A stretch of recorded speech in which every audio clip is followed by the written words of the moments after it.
ask you guys a question, a fun question, but from a marketing standpoint, okay? If you were tasked with putting together Chimaev versus Izzy, middleweight world championship, next fight, right now.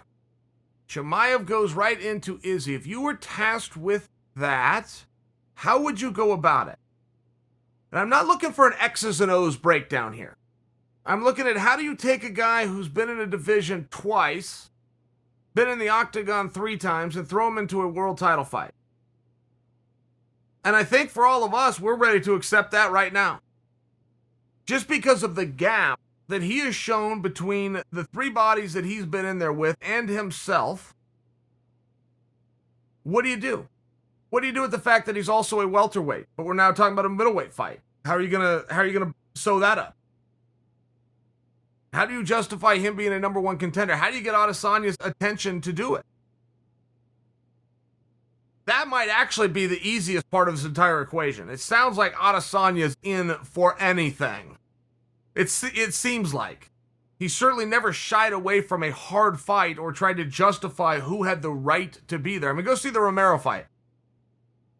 He did just the opposite. Found himself a really hard fight against a guy who they never would have offered him. He never would have had to do that heavy lifting. He wanted to do it. So you're probably going to be okay there on the Adesanya part. I'm asking, Chimaev says he wants to do it, but for some reason that's not the fight happening. And there is some room right now in that division for figuring some things out. You got Uriah Hall versus Anderson Silva. Does a win by Uriah Hall do enough? I mean, Anderson has said that this is his last fight, so we got to take him out of the equation, not to mention he already fought Adesanya. And before you tell me these aren't great options, guys, that's kind of the point, is they're all good options. They're all equally as good options. Middleweight is in a very funny place right now. You got Cannonier, who's been called out. Looks like he has the blessing, but it came with one caveat, of which he must beat Robert Whittaker. Adesanya went a little further and said he's got to finish him. He's got to clean him up. But I don't know that he meant all of that. I think if he just beats him, but that's still got to happen. And that's a big ask of anybody, by the way.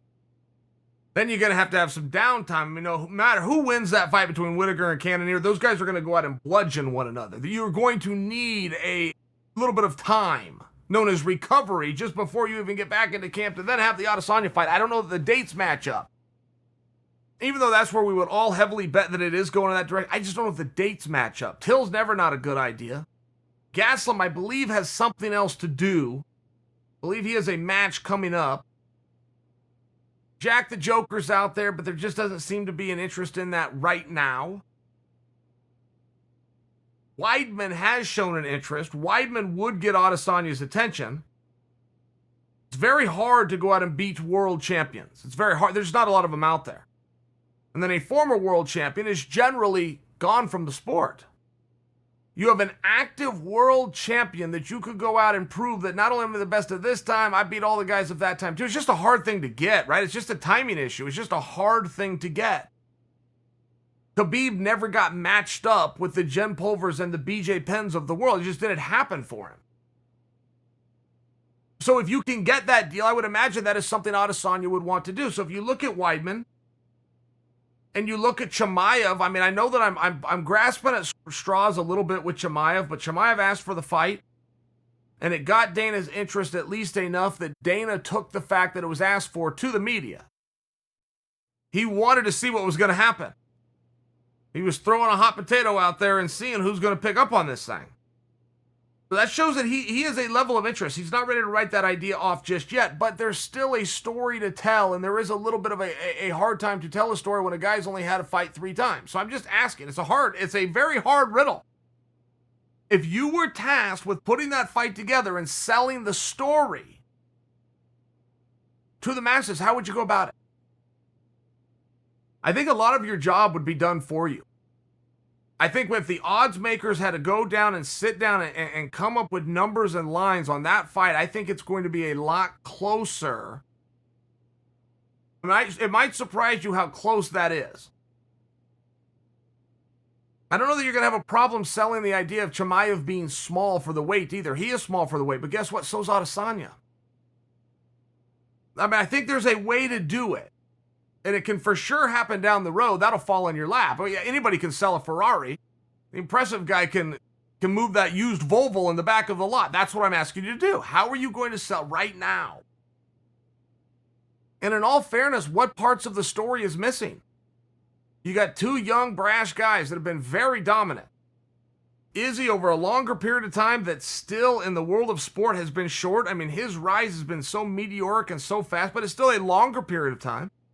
Then you have Chimaev, who's had another meteoric rise in a very, very small period of time, that apparently is planning to fight at welterweight next. That's the only detail that we have. It's going to be at welterweight, and it's going to be at the Apex. It's not going to be at Fight Island. But he's asking for a middleweight shot, of which he is an undefeated middleweight. I mean, look, guys, I made this case for you a while ago on Darren Till, and you agreed with me. When they were looking for a contender for Adesanya, when Darren Till flew across the pond, slipped into MSG, and got the jump on Gastelum, he might have been 1-0 in that weight class, but he was still undefeated in that weight class. The weight's just in a very interesting spot right now. Weidman has to be a frontrunner. He has to be, by saying, I want it. Chimaev has to be a frontrunner right now by saying, I want it. Now, I know there are some other gentlemen that are going to say, I want it, but they've either already had the chance or they have another fight signed and booked right now. It's a very interesting spot. Chimaev is not a crazy idea. There's a story to tell, and perhaps we just did it. I mean, the old expression, the truth will set you free. You don't have to put sprinkles on everything. Sometimes you just have to tell a story for what it is. We're in a very strange division right now. This guy happens to be undefeated within the weight class. He's also undefeated in another weight class. In fact, he's undefeated in the sport as a whole. He wants the job. Adesanya wants to fight him. Where do I sign off? Perhaps that's the answer. But it would seem to me, with nobody else coming out, if you want to be real literal on the subject, there's only three guys that are saying they want this fight. Chimaev, Weidman, Paulo Costa. Of the three, there's only one that we can identify that is not going to get the fight next. That's Paulo Costa. Just had it. Just had three. He's just not going to get it next. I don't know that you could tell me definitively between Chimaev and Weidman that neither one's going to get the fight. I just don't know that you could say, I don't know that you'd be willing to bet on that. There may be a story to tell, there may be some work to do there, but I still think, at least for right now, this can all change within a number of days, but for right now, it appears that it's Chimaev and Weidman. And you've seen these kinds of situations arise before, where you do identify two, but then they can't figure it out from there. And you start looking around for, well, how are we going to do this? How are we going to do this? And then you go, wait a minute. We're going to have Chimaev fight Weidman.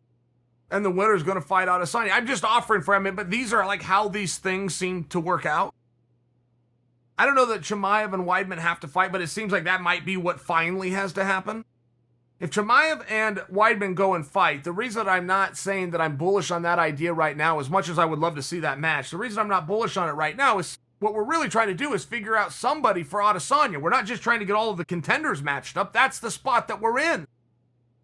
The spot that we're in right now is all of the top contenders, including Cannonier himself, who the champ offered and extended the olive branch to, has a fight lined up.